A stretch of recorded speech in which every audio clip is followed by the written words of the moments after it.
Yeah, I get very nervous when big government starts telling even big tech what to publish or not. Because which of the two sides do you trust to say what you and your children should see or not? Best answer is probably neither. Or is it? Now, Julie Inman-Grant, Australia's online safety regulator, has issued please explain notices to social media companies Google, Meta, which has Facebook, Telegram, Reddit and X or Twitter.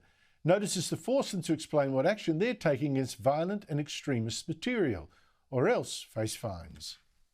Terrorism online has been a problem since the early days of the internet, but we now know that 71% of Australian teenagers are seeing seriously harmful content like this online.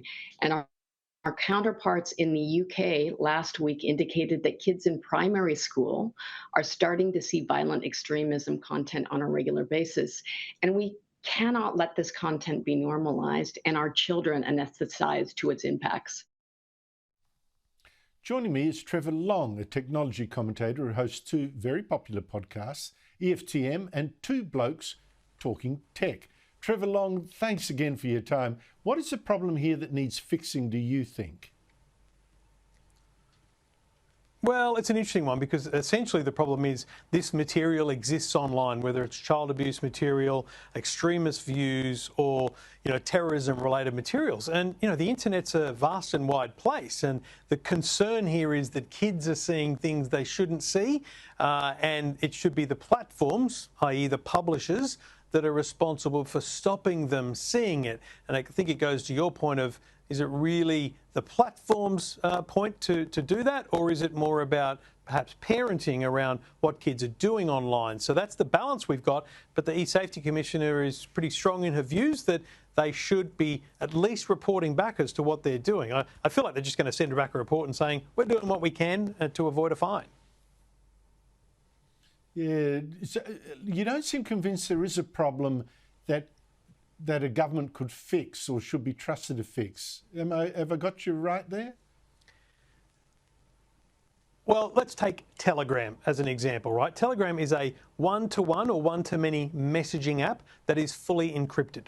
So, Andrew, if you were a member of a group about a topic of interest to you, I can't look at those messages even if I was the greatest hacker in the world, nor can the government, nor can Telegram. So the very people that make the app can't see the content that is on their app. So how on earth are we expecting Telegram to do anything about those messages if they can't see them? If they are reported, like a screenshot is taken and they're reported to Telegram, what actions are they taking to bring them down? Very important. But again, if kids are our concern here, we have to be asking ourselves as parents, what apps are our kids engaging in? Who are they talking to? And when are they seeing this content? Because Andrew, I scroll through the internet a lot and I've never seen anything like this. So I wonder how the kids are being directed to this content. That is a very good point, because I haven't either, to be honest. I mean, I go searching for trouble, I must admit, but I find a lot of videos of violence, people belting each other up, but that's about it. Which of these, you mentioned Telegram, which of these platforms do you think is the worst, the most problematic? There's no doubt in my mind Telegram and WhatsApp, which is owned by Meta as well, because it's a one-to-one messaging service.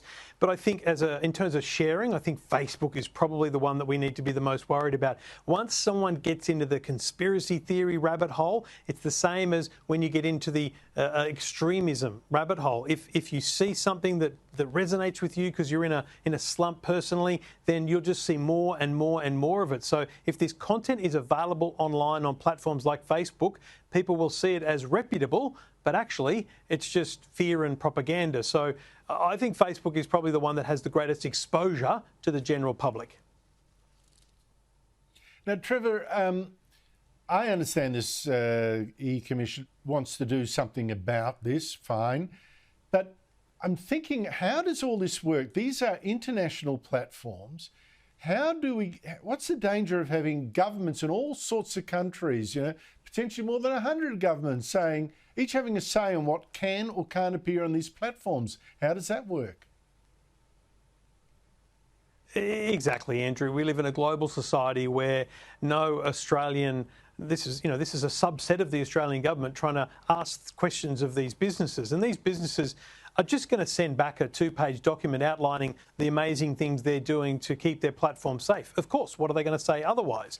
But whether we could actually prevent them from changing or make them change that, I think it's fanciful to believe that without a huge united front, I don't see much changing here at all, other than for them to say, we're doing our best, we are moderating content when it's reported to us, and we encourage people to report that content.